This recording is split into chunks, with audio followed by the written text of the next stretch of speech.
All right. Welcome to our lecture today. We will be learning about evolutionary botany. So we're really, throughout this video, going to explore um, how plants are classified, how they're grouped together, and look at some of the major evolutionary events within the history of the land plants. Land plants are the kind of major group that human beings are most interested in, especially the seed plants, because almost all of our crops are the flowering seed plants. So um, we'll just get right into it. So, why do we name and classify plants? This is an interesting question, and certainly you could get very philosophical about it. But ultimately, I think that the simplest reason we do is to help us understand. We like to clump organisms into related groups. We can put them into really, really big, broad related groups, or we can put them in very narrow related groups of just maybe a few species that are very closely related. And we can do this sequentially so that we can break really, really large groups into smaller and smaller and smaller groups that are more and more and more related. Um, and that really helps us organize our understanding of biodiversity. Biodiversity is just the number of different living things in the world or within a particular environment. So if we don't have species which are named and classified, we don't really know what's out there. And certainly that can cause problems for human beings because you might not realize which plants are really holding an ecosystem together until they're lost, and then the animals that depend on those plants maybe also go extinct, and so on and so forth. You could have an entire ecosystem that depends maybe on just two or three species of plants, and without them, you might have 20 other species of plants and 20 species of animals all go extinct because three original plants that provided the most essential services within that ecosystem are gone. So understanding biodiversity is a super important goal that we have as people. Um, and then really when we classify organisms, we are in the modern day really trying to map their evolutionary relationships. Two plants are not more closely related by chance. They are genetically more closely related and also more similar in appearance, and that's because they descend from a more recent common ancestor. Plants that look less similar are both still plants. They they probably descend from a more distant common ancestor. So when we group plants into larger or smaller and smaller and smaller and smaller, more related groups, we're really trying to kind of map evolutionary processes that have occurred within the plants. Um, if you've spent that much time around plants, you'll know that they have both common names and scientific names. You might have wondered why don't we just use common names? They're often easier to remember. Sometimes they're kind of catchy, but there are a couple big problems. One is that there can be many common names for the same species. Take, for example, the snake plant, which we see here on the slide. Snake plants can also be are also known as mother-in-law's tongue, St. George's sword, viper's bowstring hemp, among other names. And so when two people have a conversation about the plant, what will happen sometimes is someone will say, "Oh, so my snake plant," and someone else will say, "Well, that's not a snake plant, that's a mother-in-law's tongue," right? It can cause problems with communication when there are many common names for the same species. Contrasted with scientific names, there's only one, at any time, there's only one valid scientific name for a species. Some other problems that exist is that common names for a species may not exist in certain regions or in some languages. There are some plants, for example, that are native to tropical South America that don't have a common name in English because they're not plants that English speakers regularly interact with. And so English speakers really only have the scientific name to talk about and describe these plants, whereas they might have these same plants might have a name in Spanish, or they also might have a name in an indigenous South American language, um, We can also have different languages having different common names for plant. The peace lily is a good example. In English, this is called the peace lily. But if you were to directly translate to Spanish and say, "Oh, es un lirio de la paz," it's a lily of peace, that's not really the most common name for that plant. Normally, it's called vela de viento, which approximately translates to a wind sail, like of a sailboat. And you can see how the bract, which surrounds the inflorescence of a peace lily, does, in some regard, resemble the sail of a boat. Um, so that can cause difficulty when two scientists or two plant scientists or botanists are discussing a plant, but they come from different regions of the world, and so they have trouble communicating clearly because the plant has different names in their own languages. Um, Common names are also often botanically inaccurate, ambiguous, or misleading. A great example would be African violets. We see some African violets in the bottom right-hand corner of our screen. African violets are not related at all to the true violets. Um, so it'd be wrong to assume that they were related, even though there are maybe some superficial similarities, such as flower color or plant size. The other issue is some common names contain derogatory content. So whoever is using the common name, gets to make the rules of the common name. Common names aren't standardized. They're also flexible, and they do sometimes change over time. The plant in the bottom left-hand corner is Tridescantia zebrina is the scientific name, and I prefer to call this species the striped spiderwort or the inch plant, which are both common names that you can use for this species. You may have heard it described as wandering Jew, and this is, as far as I'm aware, a reference to the nomadic lifestyles that Jewish people lived in some Jewish people lived in Europe during the Middle Ages and since, which has mostly been um, a result of kind of anti-Semitic persecution. So a lot of people don't like that name, and it's certainly not the name that I choose to use. I prefer striped spiderwort or inchplant. So it's just something to be aware of. Um, so our scientific names are preferred for clarity and precision when we're trying to communicate clearly about a particular plant species. So when we talk about naming, this entire field, or this entire practice of giving plants or animals or fungi or bacteria a name is called taxonomy, which just means naming of a taxa. We'll talk about what a taxa is, but it's basically a group of related organisms. Taxonomy is the process or the science of naming and classifying living organisms into related groups.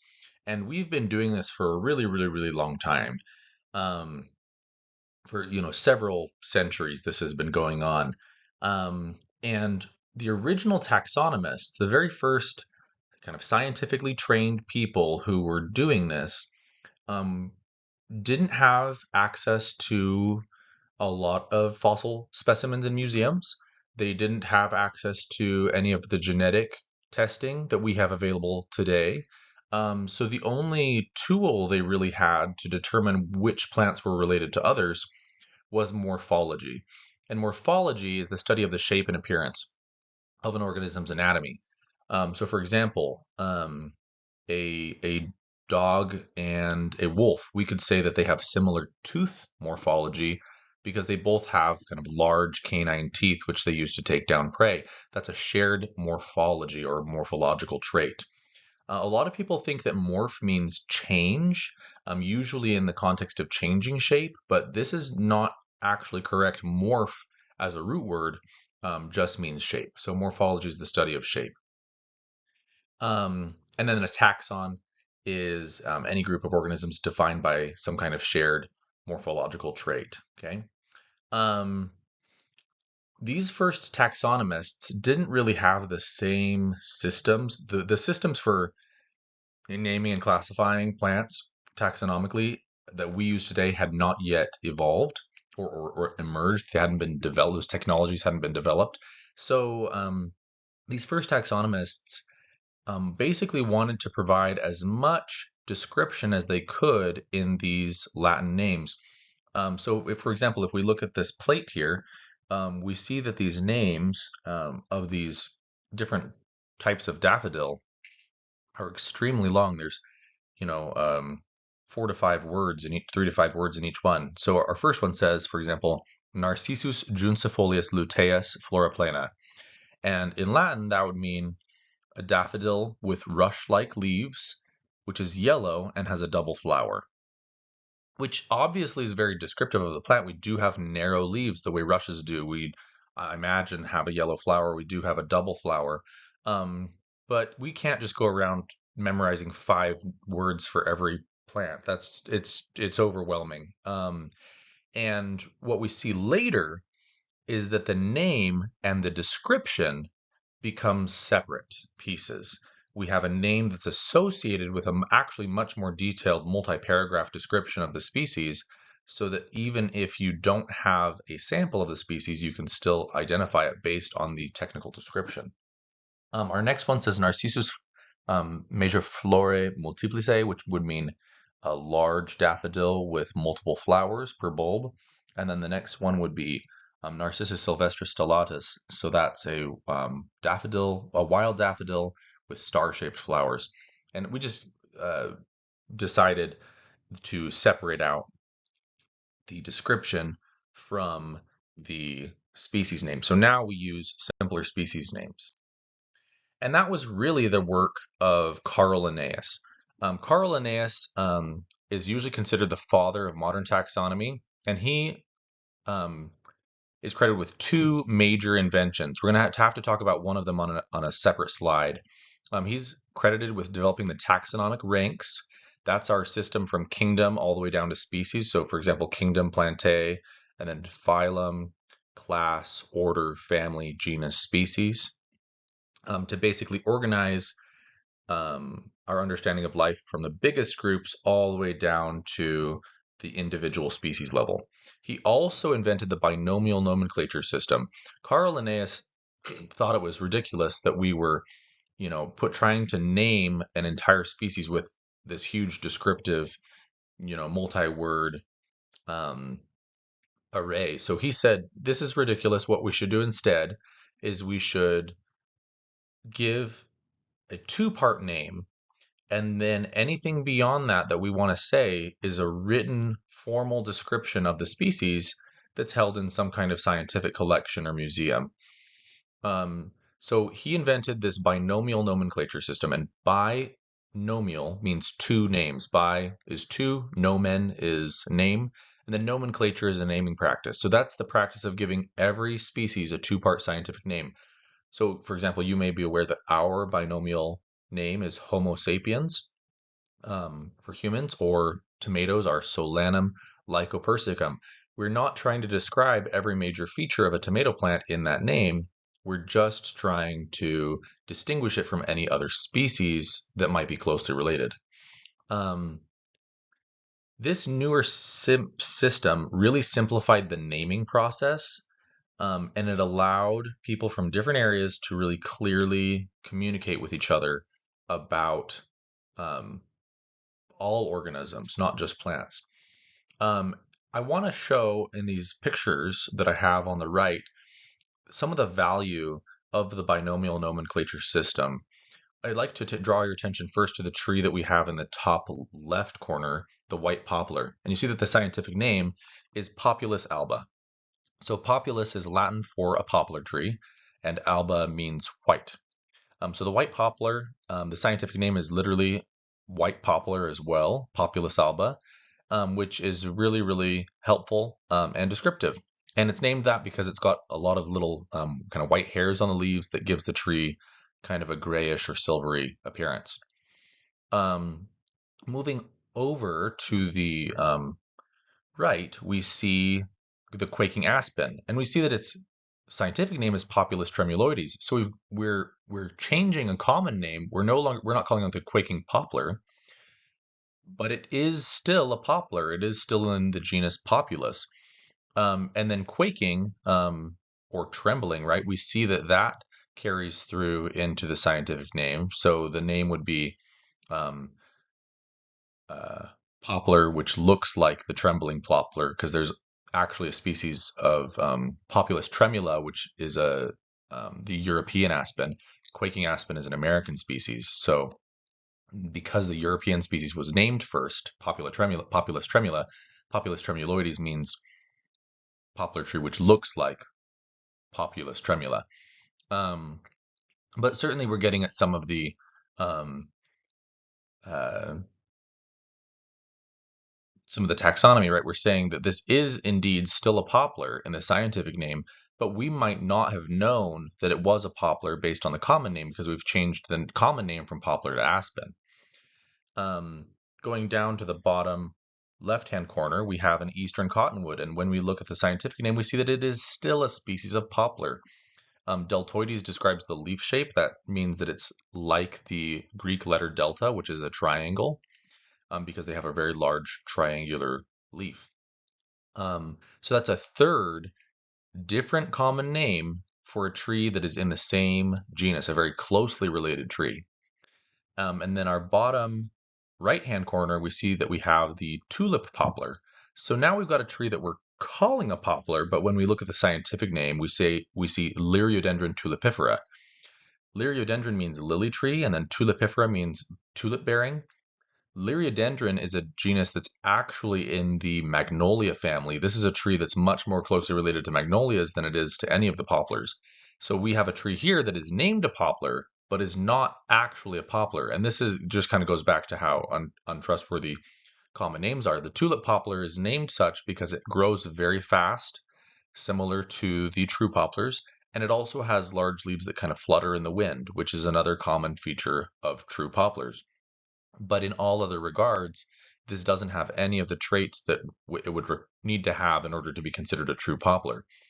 Um, and so Carl Linnaeus' system of binomial nomenclature really helped make sure that when we talked about plants, we were getting at their real relationships rather than kind of being bound by some of the misconceptions of common names.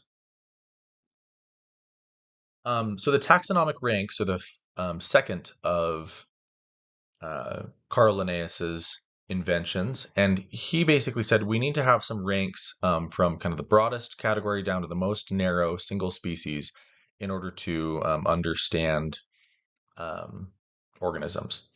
The first, which actually was added much later after Carl Linnaeus's life, is domain, which really looks at the cellular structure of a species. All species of plants, animal, fungi, bacteria, etc. They all have cells. So domain really looks at cell structure. Then kingdom is the first of Carl Linnaeus's original groups, and that was kind of his biggest, broadest group. So he thought there were several kingdom. There were plants, kingdom plantae. There were animals, kingdom animalia. There were fungi, etc. Phylum starts to get a little bit narrower. Class is even narrower. Order, family, genus, species, we just get from literally all plants down to maybe one single species of plant.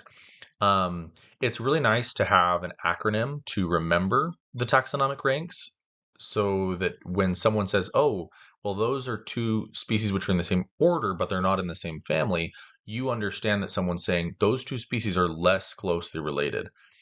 Because if you don't know the order of the taxonomic ranks, it's hard to understand when someone says, um, you know, well, those are two plants in the same genus, right? But they're not, I'm sorry. Let me redo that. They're in the same order, but they're not in the same family. You can understand what that means. You're saying that they're less closely related. And the acronym that I like to use to remember this is: Do kings play chess on fine-grained sand? Um, Domain, kingdom, phylum, class, order, family, genus, species. And you can certainly come up with your own acronym to help you remember the order. I've heard some really, really funny ones over the years. Some of them are not repeatable here. Sometimes if you come up with a really, really funny or kind of obscene or crazy um, uh, mnemonic or acronym, that can really, really help you remember them. The more absurd it is, the more likely your brain is to think it's funny and remember it. Um, I wanted to look a little bit more as well because I think it's really important for understanding um, and making sure that you can format these properly so people can understand you, how to write a binomial name. So the first part of the binomial name is the genus, right? And the genus is, remember, do kings play chess on fine grain sand? G for genus, grain, right? That's this just right above species. A genus is a group of very closely related species. The first part of the scientific name is a genus, and it is always capitalized. The first letter is always capitalized. Some people misunderstand that and they think that you capitalize the entire genus name. You only capitalize the first letter. So for example, I have in our images here a panel of different species of Helianthus, which are sunflowers. Um, that comes from two Greek roots, helios, which means sun, and anthus, which means flower. So that's the first part of our binomial name is the genus name. It's capitalized, it's written in italics, and it's constructed with either Greek or Latin roots. A species is kind of our smallest, what usually considered kind of our smallest taxonomic group. There are some groups that we can talk about below species. Um, that's a group of individual organisms that are reproductively compatible with each other, meaning that they can successfully reproduce amongst themselves and are reproductively separated from other groups of organisms.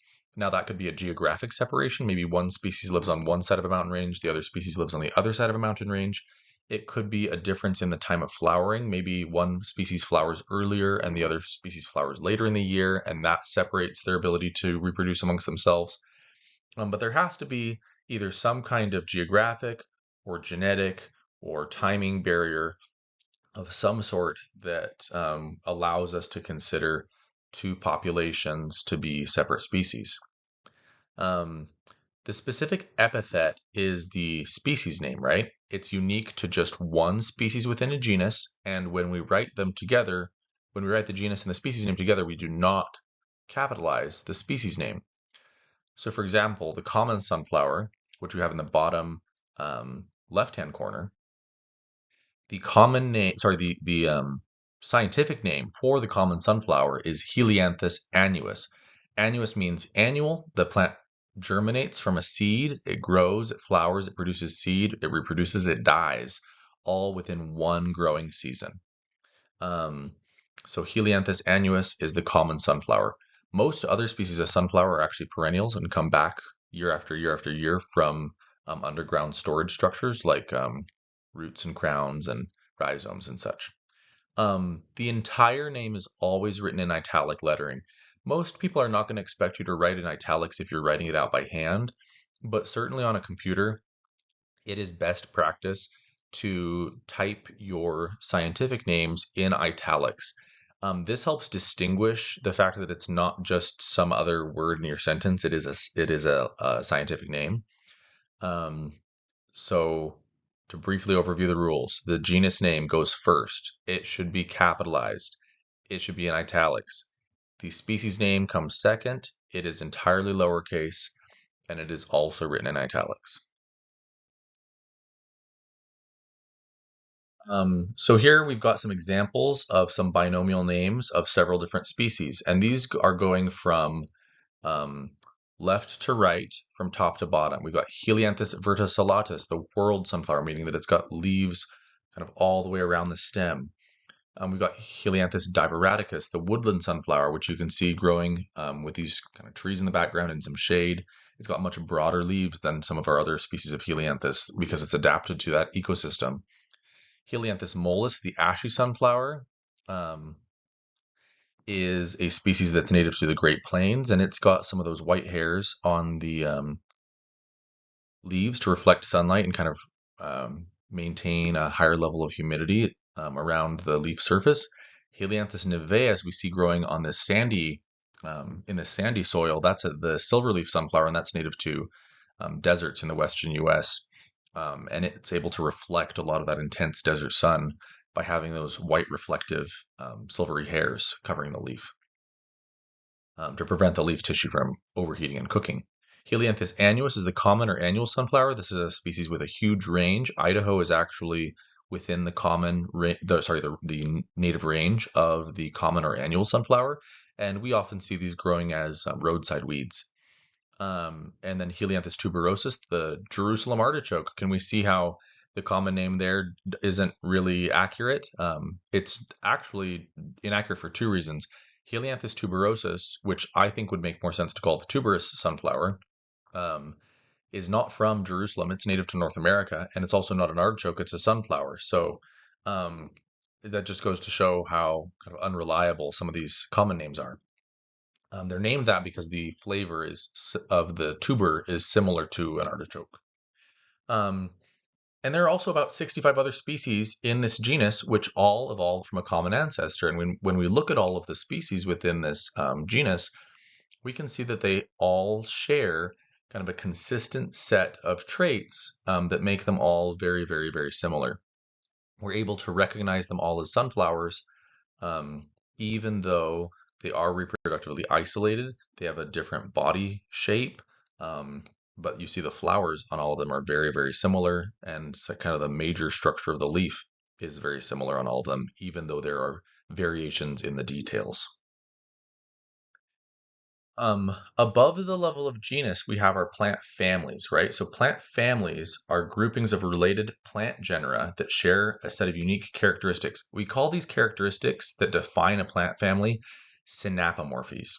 So the root word syn means together, apo means away, and morphe means shape. So they're the traits that move the entire family together away from other groups of plants. They define or set apart that family of plants or that grouping of genera.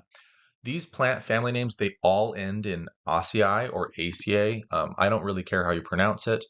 Um, and they're typically named after the largest or most important or most or maybe the first genus discovered within the family. So for example, I have in this panel of images different members of our family Crassulaceae, which are named after the genus Crassula, which contains the jade plants.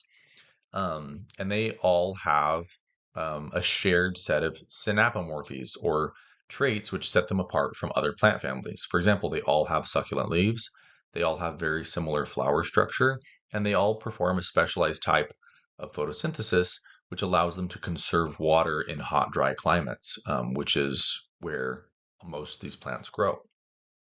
I think it's valuable to know that word synapomorphies and what that what that means, and kind of understand that a plant family is named after a particular genus.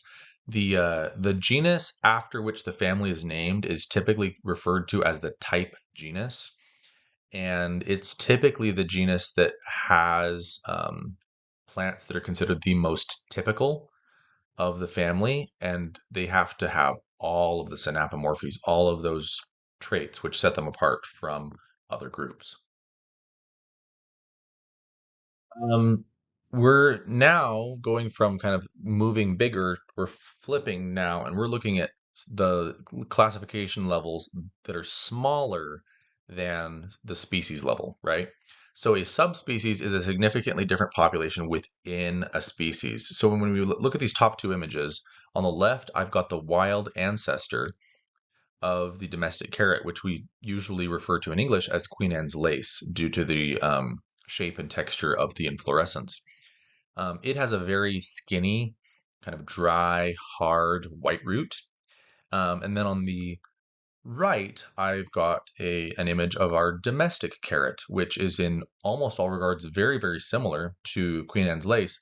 But instead of having this thin, kind of dry white root, it's got a thick, juicy, succulent orange root. Domestic carrots can also be yellow or white or red or purple. Um, and that's because we have selectively bred carrots for hundreds of years to produce a much larger root because we find that more appealing to eat. Um, so we could say that Daucus carota is the wild carrot, and we'd probably say Daucus carota subspecies carota is the wild carrot, and then Daucus carota subspecies sativus is the domestic carrot. Um, Variety is sometimes considered the same thing as a subspecies. Some people consider variety below the level of subspecies. I would say that in my experience, I would consider subspecies and variety to be pretty much the same. One thing that's important to note about variety is that in a strict botanical sense, artificial varieties that are man-made are not botanically varieties. In order to be a variety in the botanical sense, it has to be naturally occurring. Um, and that's a population within the species that has different traits. So when we look at these two trees, um, in these two bottom images, we have basically trees which are in the same species, but different varieties or subspecies within that species. On the left, we have the shore pine, Pinus contorta, variety contorta. And contorta is like to be contorted or twisted, right? Pinus means pine, right? So that would mean the contorted pine, and it's the contorted variety of the contorted pine. And we can see that that's a tree that's kind of low and it's got twisty branches, and they live on shores along the western coast of the United States. And presumably, they are short and stocky like that because they don't need to be able to withstand snowfall, which might break branches off of a tree that doesn't have a nice conical shape for shedding snow, and also because they have to withstand the fierce winds that come off the ocean during winter storms. Our second subspecies, which we're probably more familiar with in Idaho, is the lodgepole pine. So if we look at the very, very tall, straight-trunked pines on the right-hand side, that's Pinus contorta variety latifolia. So that's the contorted pine, but it's the broadleafed variety. Latifolia means broadleaf. I think I would have picked a different name um, for the subspecies or variety, but that's called the lodgepole pine. And because they grow in dense stands, they're relatively shielded from the wind. What they need to worry about is the snow. And by having that kind of needle like shape, right, where they just have this point and then kind of like they're like a cone, they're able to shed any snow that falls on them in the winter, which helps them prevent branch breakage or trunk breakage. You sometimes see an even smaller group where we say forma, and that's usually um, a population or an individual that differs in a really minor trait, such as like flower color. So you might have a species of plant that you have a white flowered form and you've got a pink flowered form, but they live together. Um, and maybe they're visited by like slightly different groups of pollinators. And possibly in the future, they might end up diverging into two different species. But for now, there's still gene flow between the two populations. They're still reproducing amongst themselves. Um, we just see that there's kind of a variation in maybe one or two minor traits.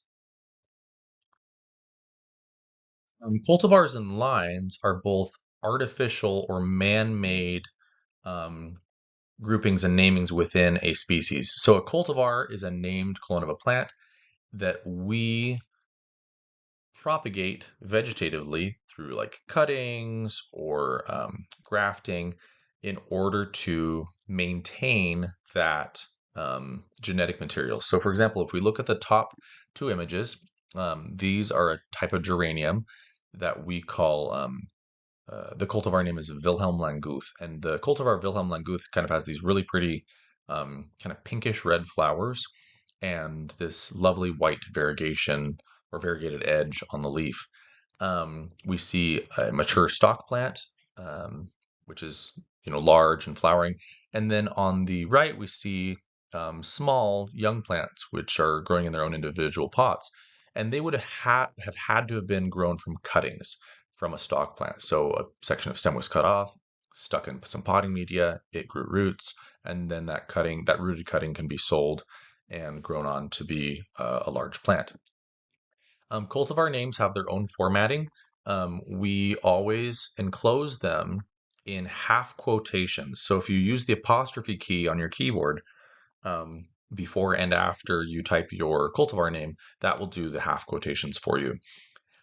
They're capitalized just like titles of books. So usually all the words within a cultivar name are capitalized, but they are not written in italics. The example I've given here is Pelargonium exhortorum Wilhelm Languth. You can see that I've got the genus name, I've got an X, which indicates it's a hybrid, hortorum is the species name, and then I've got the half quotations. I'm going out of italic into regular text, and I'm just typing out Wilhelm Languth capitalized like a title. A line is similar to cultivar. It's also artificial, but this is a named family of plants which is selected for desirable characteristics by us through careful breeding and propagation by seed. So because we are breeding the plants and we're getting seed constantly, there is some genetic variability over time. So breeders have to really carefully make sure that they're able to maintain the traits of that seed line over time. Um, Usually, when breeders develop a new line um, of plants, they're going to want to try to get as many colors as possible, so that when they market that product, people are like, oh well, maybe I don't like the orange, but I do like the pink, right? So they can order the pink variety, or maybe they'll grow all the varieties, or maybe even mix them together. Um, a good example of that would be the Snapdragon Candy Shower series. This is a line or series of trailing snapdragons that was developed by Sakata, which is a Japanese plant breeding company.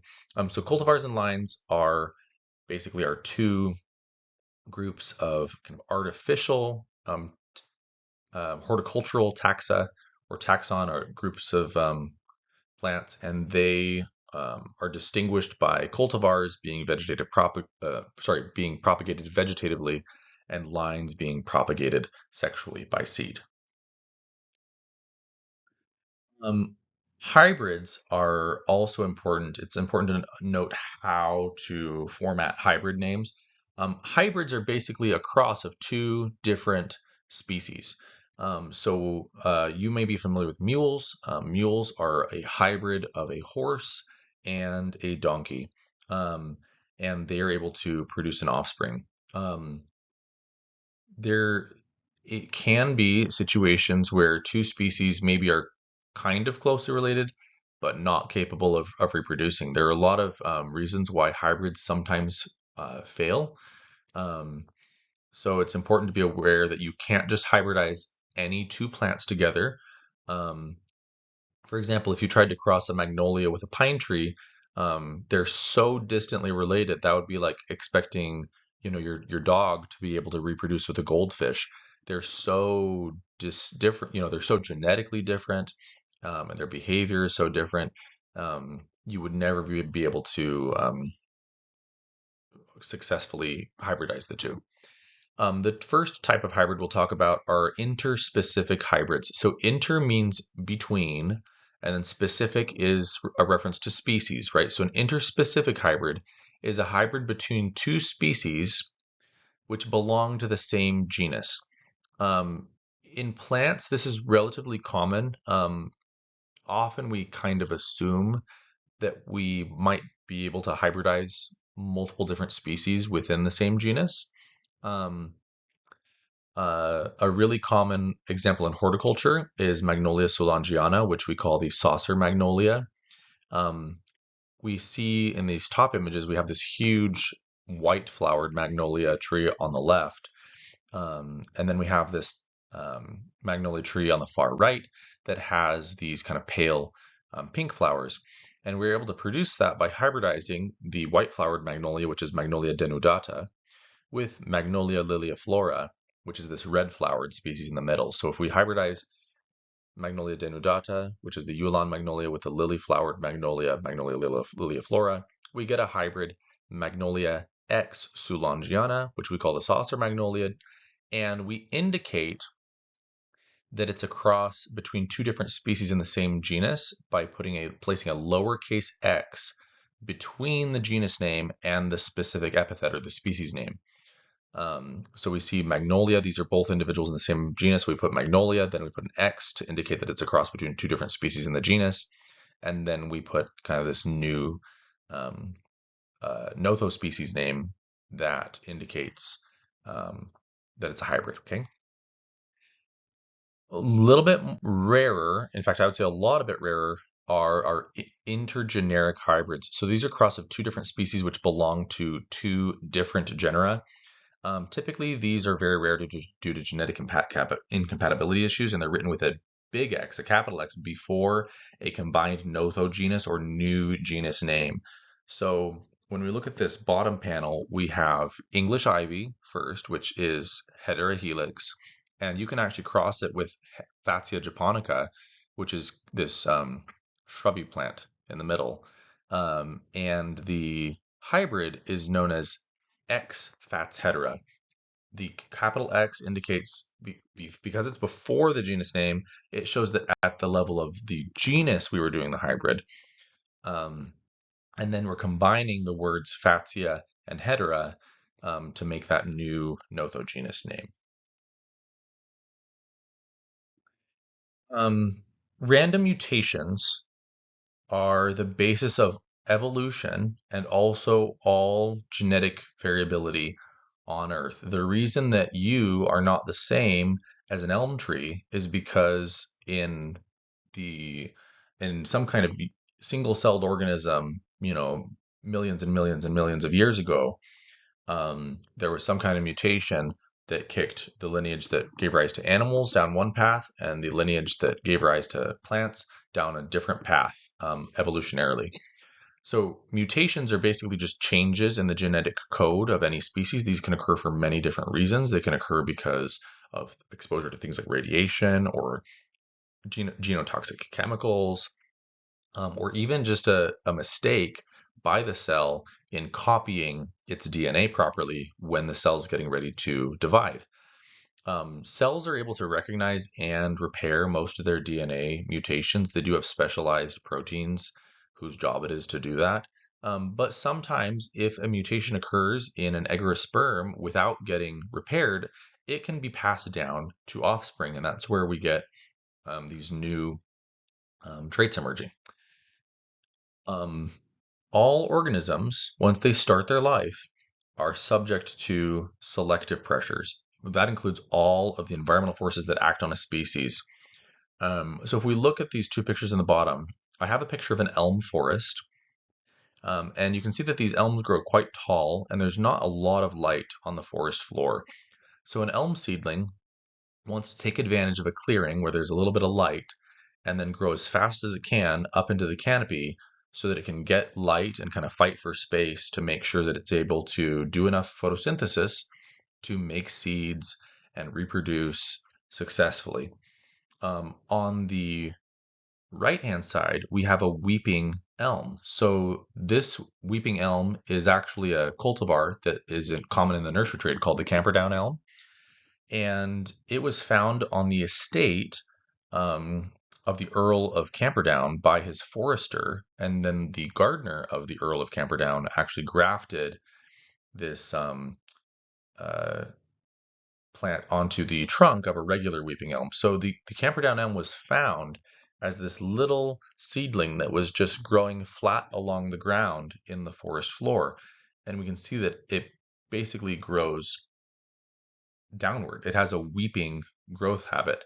So that's a species that, or sorry, that's an individual that would have had very low adaptability to survive in an elm forest, because it doesn't have the traits that it would need to have to compete for light. It doesn't have the ability to grow upright. So probably if that little elm seedling had been allowed to remain in the forest, it would have eventually been shaded out and died. And the only reason it exists is because we have removed a lot of the selective pressures by growing it in a garden and making sure that the conditions are correct for that plant. Um, there's a there's a misconception often when we talk about selective pressure, and we think that selective pressures are about survival of the fittest. We think that only the fittest elm trees are going to make it to canopy, that only the fittest elm trees are going to produce lots of seeds and be reproductively successful. And that's simply not the case. In order to win the game of evolution, you only have to be good enough to survive the selective pressures of your environment. Um, and it's the combination of random mutation and a good enough ability to survive natural selective forces that drive the evolution of all life on Earth. Um, since the 1990s, we've had the ability to test the DNA of species. So that has really revolutionized and is continually revolutionizing our understanding of the relationship of different species. Remember that our first taxonomists were limited by um, morphology, right? So if the morphology or if the appearance of a species um, wasn't super closely related to its genetic relatedness, they would probably classify it incorrectly. Phylogenetics involves studying the relatedness of our different organisms using genetics. And because the genetics are a better way to measure how evolutionarily related different groups are, it's a lot more accurate. And so that's being used to correct mistakes in our traditional morphology-based taxonomy over time. So here on the other side, you can see what's called a phylogenetic tree, and that's an arrangement it's basically a diagram that shows the evolutionary relationships based on genetics of all of the major groups of plants. I want to compare and contrast our traditional taxonomy with phylogenies for a second. Here we've got a complete traditional taxonomic ranking of a tomato. They're in the domain Eukaryota, kingdom Plantae. They're in the phylum Angiosperms, which are the flowering plants. The eudicots have two seed leaves. The Solanales is basically the group that contains the nightshades. Solanaceae is specifically the nightshade family. Solanum are specifically the nightshades. Um, and then Solanum lycopersicum is the tomato. So there's a total of 8 taxonomic levels. When we look at a phylogenetics classification example, we're really looking at kind of the major branching events that caused lineages to, diverge on the basis of kind of having different mutations or being subjected to different selective pressures. And we actually have added several additional layers of taxonomy. We're going from 8 up to 10 because there are more evolutionarily significant events in the evolutionary history of that species than Linnaeus's original 8. Because every species has kind of a different evolutionary history. So what we're really trying to count are branching events, and that's an evolutionary change that splits a common ancestor into two separate lineages. One of those lineages can be the common ancestor. We can have a common ancestor that continues to develop, and we can have a population within that common ancestor split off on its own. We don't always have to have one common ancestor split into two kind of new species with a different identity. One of them we might still consider to be the common ancestor. And those two groups, we call them sister clades. We'll talk about clades in just a moment. So in order to understand what we're going to see next, we got to understand the difference between basal traits and derived traits. Basal traits basal, just the word, describes organisms or traits that arise earlier in evolutionary time, or that we could consider the original traits of a taxonomic group. So for example, all 4 of these plants on the slide are cacti. And you might be thinking, what on earth? I've never seen cacti with big, broad leaves like that before. But that's a basal trait within the cacti. There are some species of cacti, mostly in our kind of tropical areas, that do still have broad leaves. The basal trait of all flowering plants is to have broad leaves. And basal cacti share that trait. They have got broad leaves. They develop bark on their stems early. They lack stomata. Stomata are the breathing pores on the leaves that allow gas exchange into and out of the leaf. for photosynthesis. And then they also have some characteristics that we typically think of when we think of cacti. For example, spines, which are modified leaves. They're born in little clusters called areoles, clusters of spines. And they've got this kind of distinctive floral structure that we associate with cacti. Um, in order to survive in areas that experience this drying climate, and in order to be able to expand out of wet areas into deserts, um, cacti had to experience several changes evolutionarily, and they had to evolve them in a particular order. The first thing they did was they lost um, bark formation. The stems just remained um, kind of with this green, thin skin, and that allowed light to enter the stem, which made photosynthesis a possibility.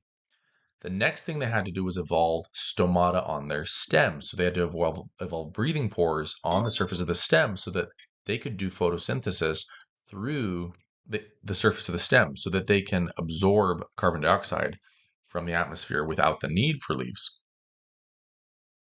And then once they could do photosynthesis through their stem, they no longer needed the leaves for photosynthesis. And so many groups of cacti lost those broad leaves. So when we look at this particular group of cacti, and we look at the number of either basal or derived traits, we see that groups that have more derived traits are more closely related genetically than derived groups are to the basal groups. All of these cacti are still genetically close to each other, but whether or not they share basal or derived traits is related to how genetically similar these different species are. Cladistics is related to phylogenetics. Um, this is the science of grouping organisms based on shared basal or derived evolutionary characteristics, and certainly the DNA or the genetics is an example of a basal or derived evolutionary characteristic, but also their morphological characteristics. So sometimes clades are using a combination or I should say cladistics is using a combination of genetic and morphological evidence to try to most accurately group organisms into clades. A clade is a grouping of our organisms that all descended from a single common ancestor, and it has to include all of the living descendants of that common ancestor in order to be valid. And a cladogram is a visual representation of the relatedness of those different clades or taxa. Um, they're very, very similar to a phylogenetic tree. Sometimes phylogenetic trees and cladograms maybe slightly disagree on some of the details of classification, but overall, they do paint similar pictures of our relatedness of our different species. Um, in order to understand why clades are valuable and why we use them, it's really important to look at valid versus invalid clades. Um, and that's what we're going to look at here. So a monophyletic group, mono means one, and then the phyl root means leaf, right? So a monophyletic group would be one leaf, right, or one kind of branch of our tree of life that contains a common ancestor and all of the descendants of that common ancestor, both extant or living and extinct. So when we look at this cladogram here, I was only able to find a good one for primates. I wasn't able to find a good one for plants. But if we look at the New World, this yellow clade, right, we see that every kind of group or species within this clade comes from a single stem, right? There's one common ancestor that branched apart over evolutionary time to form all these different groups or species. So that we would consider a monophyletic group. It's taxonomically valid, and the species form a true clade. A paraphyletic group is what we see in blue. We do have a common ancestor, and we do have some of the descendants, but we're not including all the descendants. So to create a group that includes some of the descendants but not other descendants of that common ancestor is not taxonomically valid. Um, and that's called a paraphyletic group. Polyphyletic groups are even worse. That contains species, but not their common ancestor, and often contains species that do not share a close common ancestor, and those are groups that are very taxonomically invalid. What we find is that often our morphology-based taxonomists did a really, really good job, but they did make some mistakes putting together polyphyletic or paraphyletic groups. So the work of um, modern taxonomists and phylogeneticists and um, cladists is to kind of fix the details of these groupings to make sure that all of our groups are monophyletic or taxonomically valid, that they can contain a common ancestor and all the descendants of that common ancestor. Paleobotany is another tool besides genetics and morphology that we can use to study the evolution of plants over time. So paleobotany is just the study of plants from the fossil record. One thing that makes paleobotany a little bit harder than traditional paleontology is that unlike animals or paleozoology, um, animals usually have pretty decay-resistant bones. So the bones can sit around for a minute before they are gone. Plant tissues often decompose fast enough that they don't fossilize well, but there are conditions in certain places of the earth, or there have been conditions in our geologic past where numerous plant fossils have been preserved very, very well. Um, and one of the nicest things about fossils is that they can provide evolutionary information that DNA can't. Fossils can tell us maybe when, at what time in the Earth's history did particular traits emerge or evolve. In case we're not familiar, I just want to do a crash course in the fossilization process. Our organism dies. It has to be covered with enough sediment, so that could be sand or mud or clay or whatever, to create anoxic conditions. So there's no oxygen. That prevents the specimen from decaying further. And then it also has to remain undisturbed. So, for example, if erosion were to wash away that sediment and expose our fossil our dead organism, it wouldn't fossilize. Or if it got dug up by an animal and eaten, obviously it wouldn't fossilize. If it got disturbed by tree roots growing through the soil, it might not fossilize. But if it gets buried deep enough in sediment such that it does not get damaged at all and remains in sediment for a very long time, it can then become fossilized.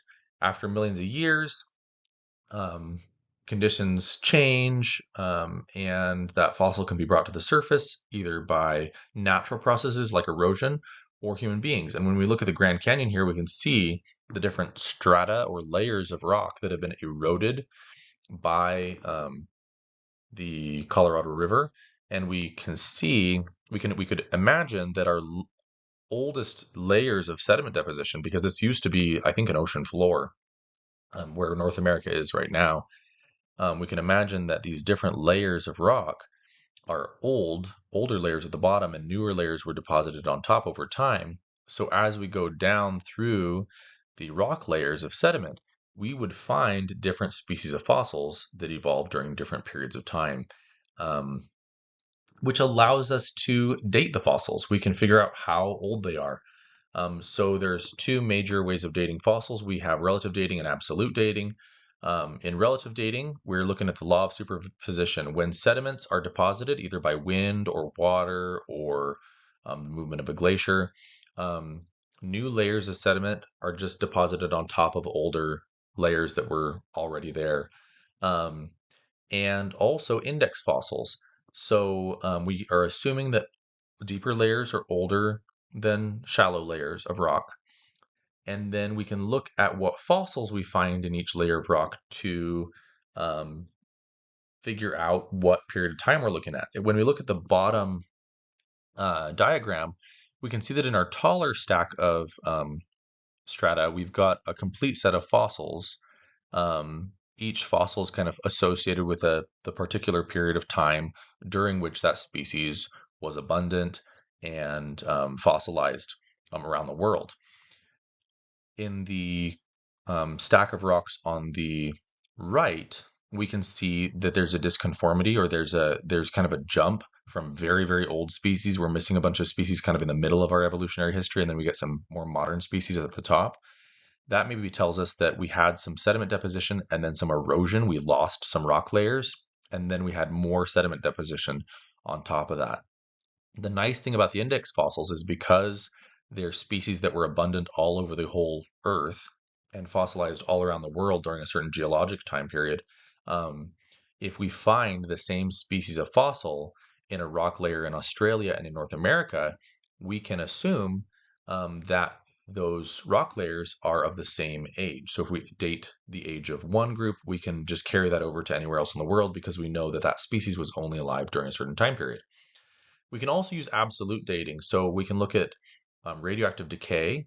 Um, a radioactive element has a half-life, and the half-life basically means that over a certain period of time, that radioactive element will break down and only half of it will remain.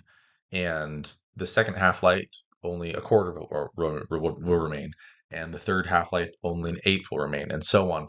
So we can use uranium dating to date the layers of rock themselves, and we can use carbon dating to look at fossils themselves.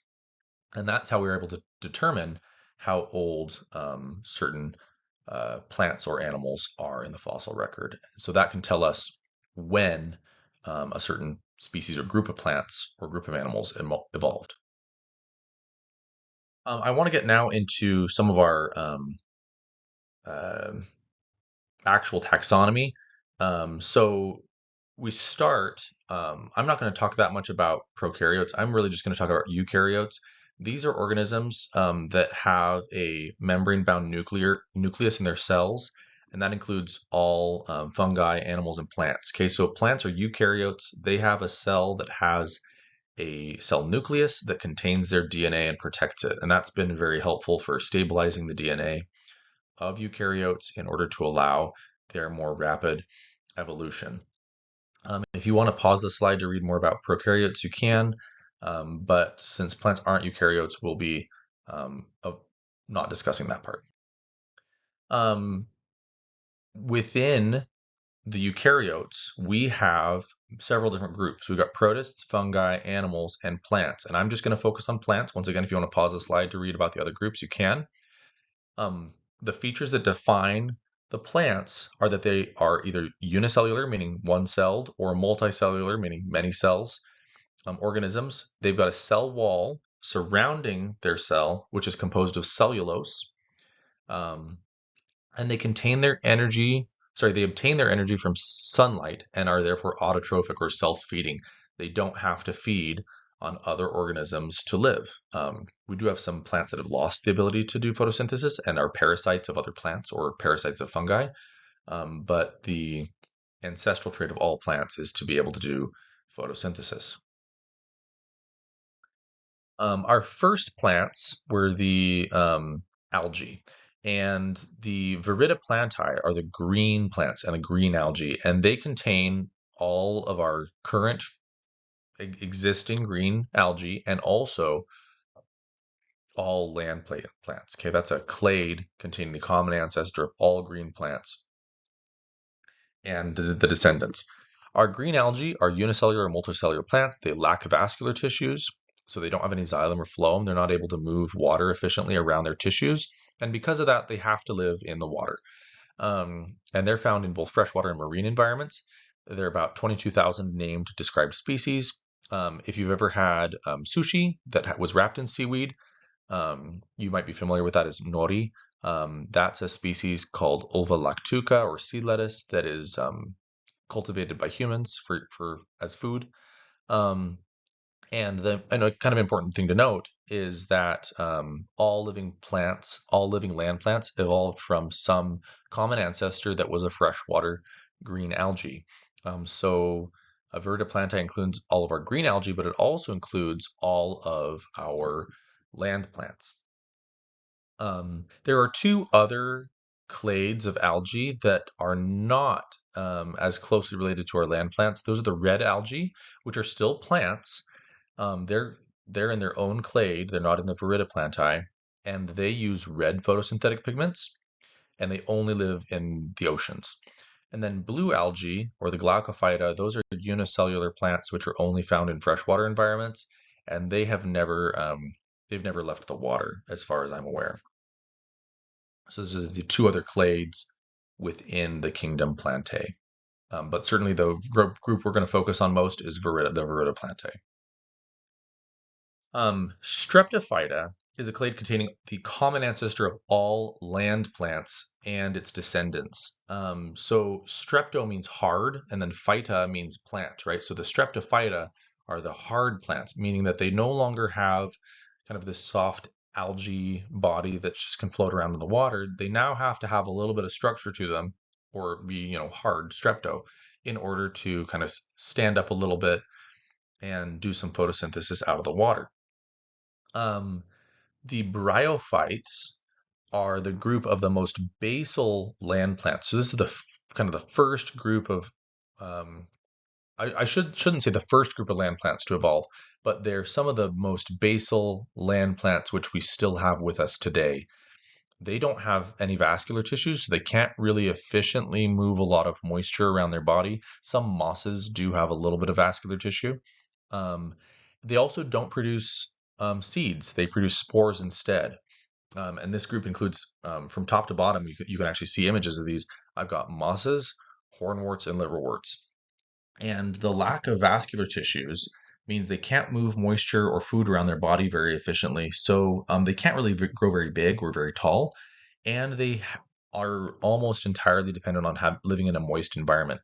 There are some mosses which have evolved the ability to survive almost complete desiccation. They can dry out almost entirely without dying. But by and large, this is a group which requires kind of continually moist conditions in order to be able to grow and also for their spores to be able to survive. Without moisture, their spores typically don't survive and germinate or grow. Um, Bryophytes and all land plants have a really interesting alternation of generations. So basically, there are two different body plans which or make kind of major generations which define the life cycle of all land plants. The first is the gametophyte.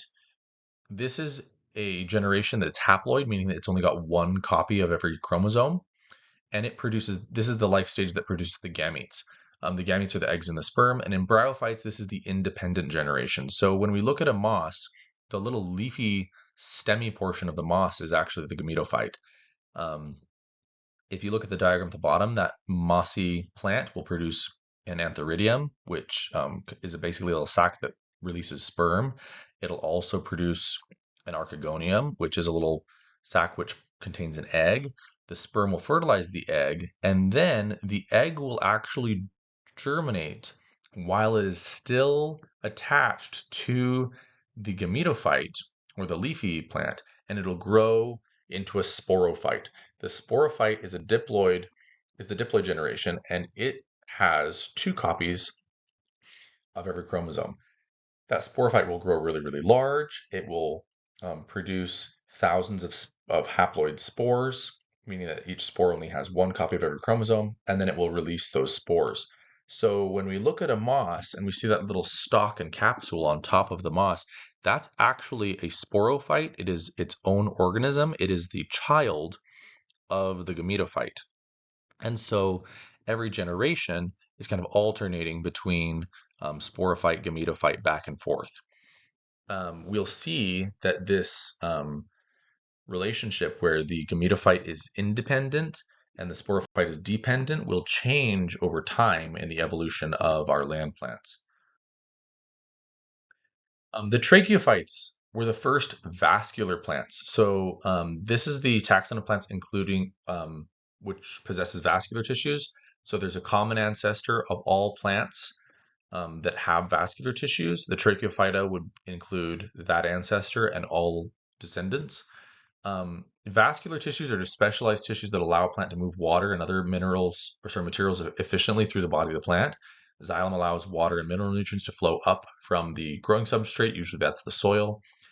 Phloem allows sugars made by photosynthesis and other compounds to move through the plant up and down as needed. And by having these tissues, land plants were able to grow taller than ever before. So when they were bryophytes, they couldn't grow very tall, right? Once we evolved vascular tissue, now plants are not constrained by water quite so much. It's the first adaptation that allows plants to start living a little bit farther away from the water.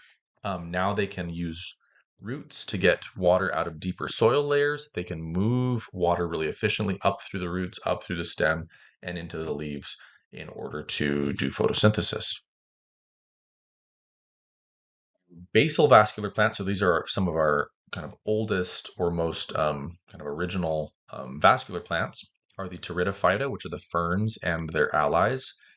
Ferns, you may be familiar with, they almost always have these very feathery pinnate leaves. We can see two ferns in the top two images on this slide. We can see on the right the complete fern, the whole kind of above ground plant. And then on the left, we can see the undersides of the leaves, and we have these little um, clumps of sporangia. A sporangia is just a little vessel or container that contains spores, which will burst open to release the spores.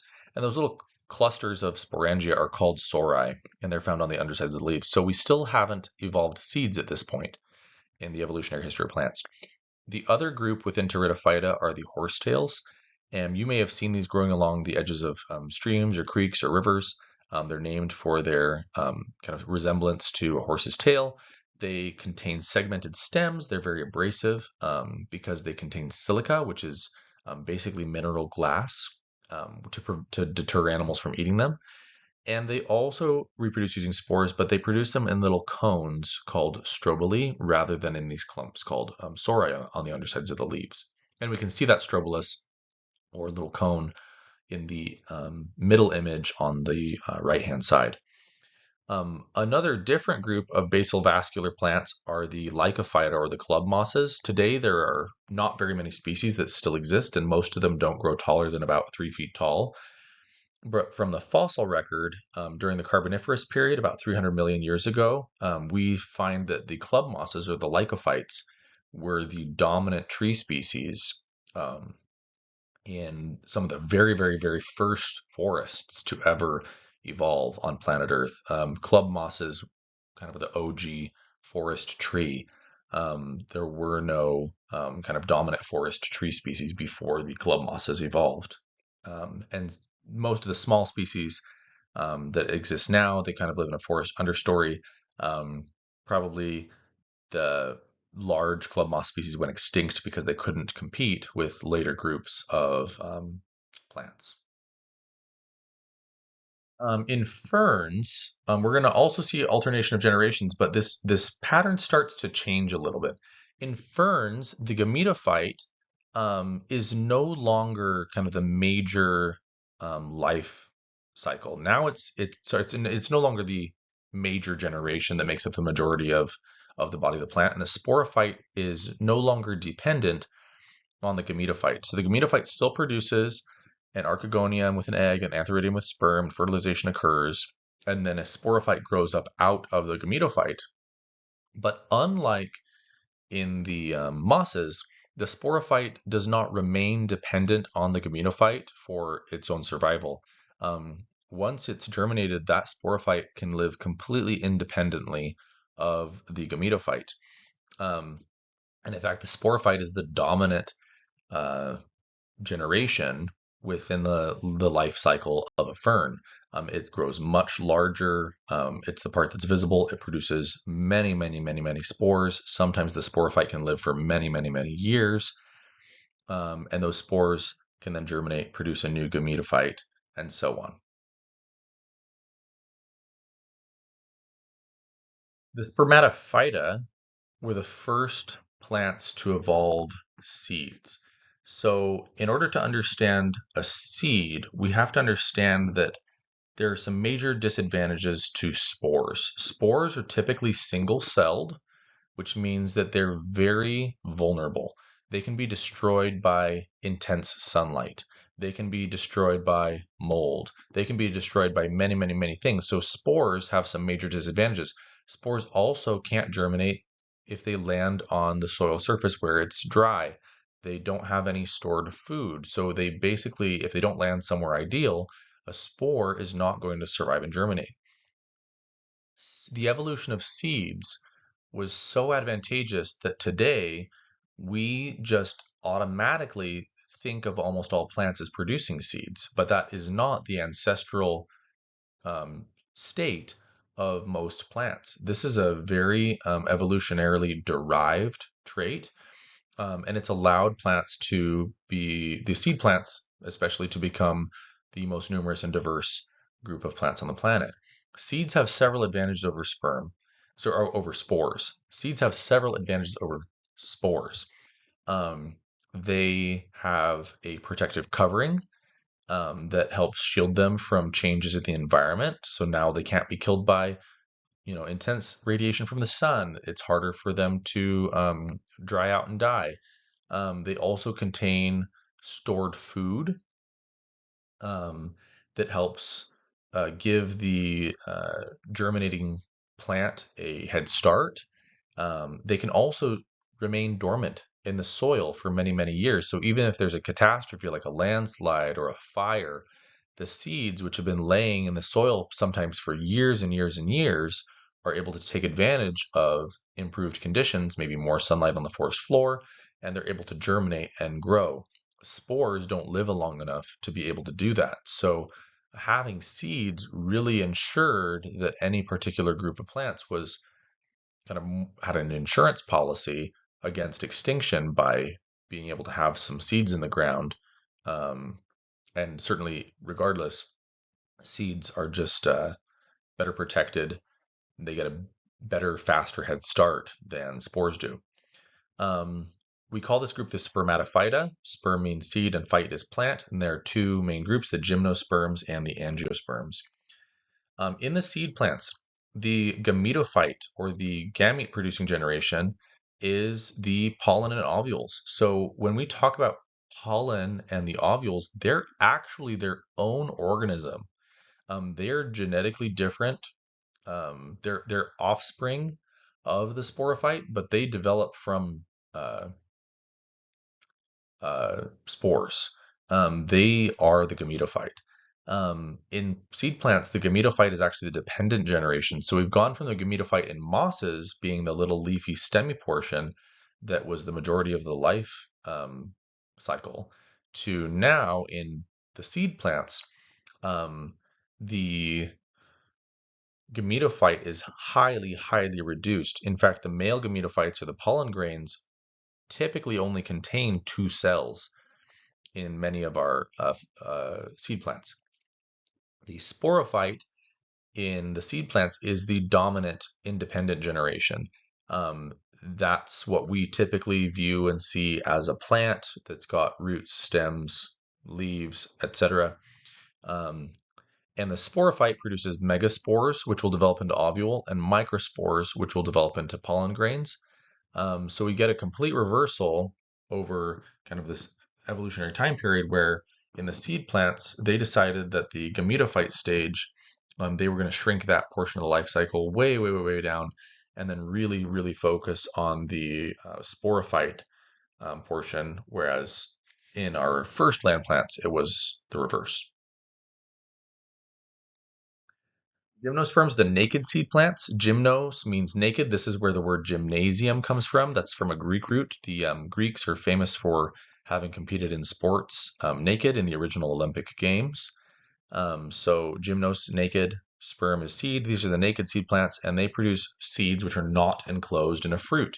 And this is the oldest group of seed plants.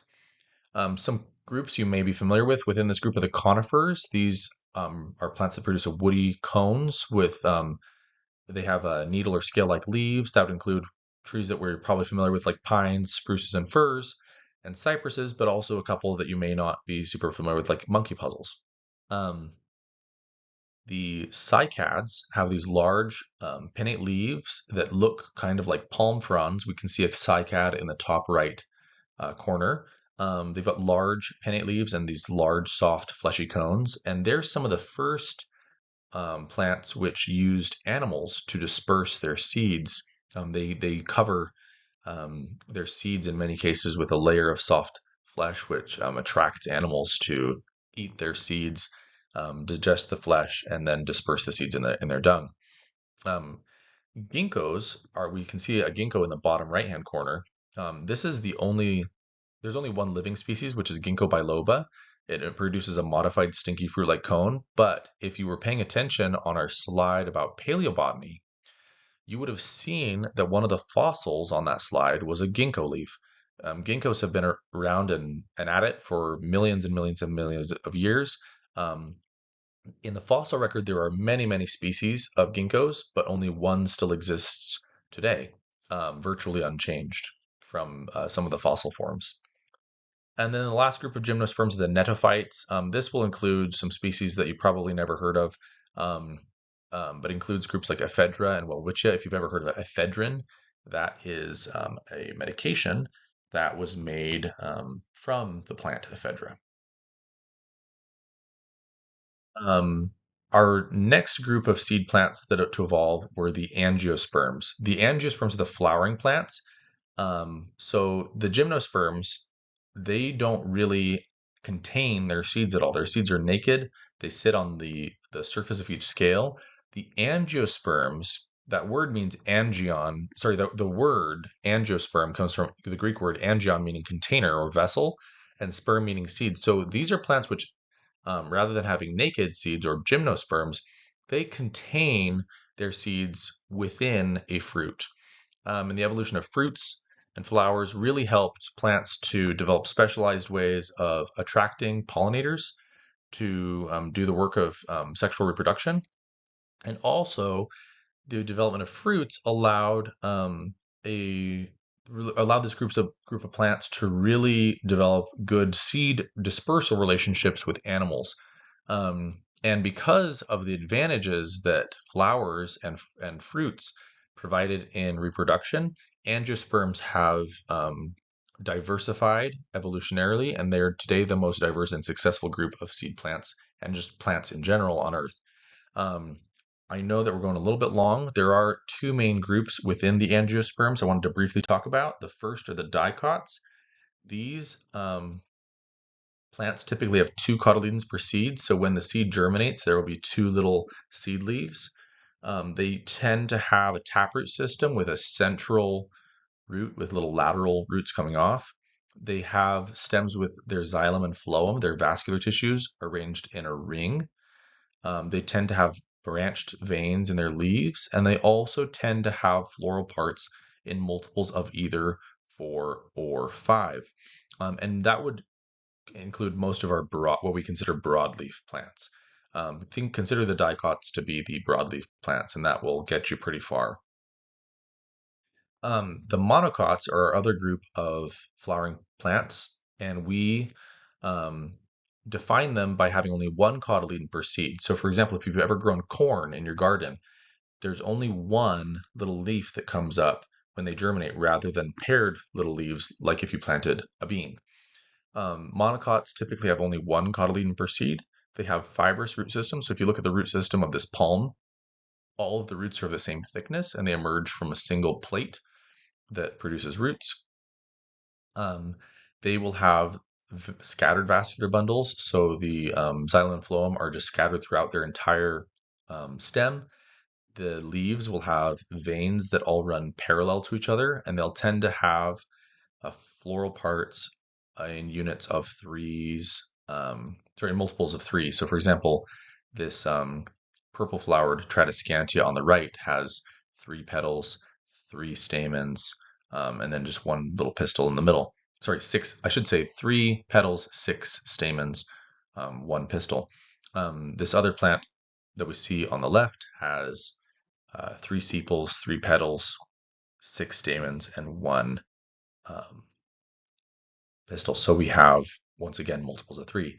And this group includes things like grasses and grains, palms, lilies, orchids, onions, asparagus, and their relatives.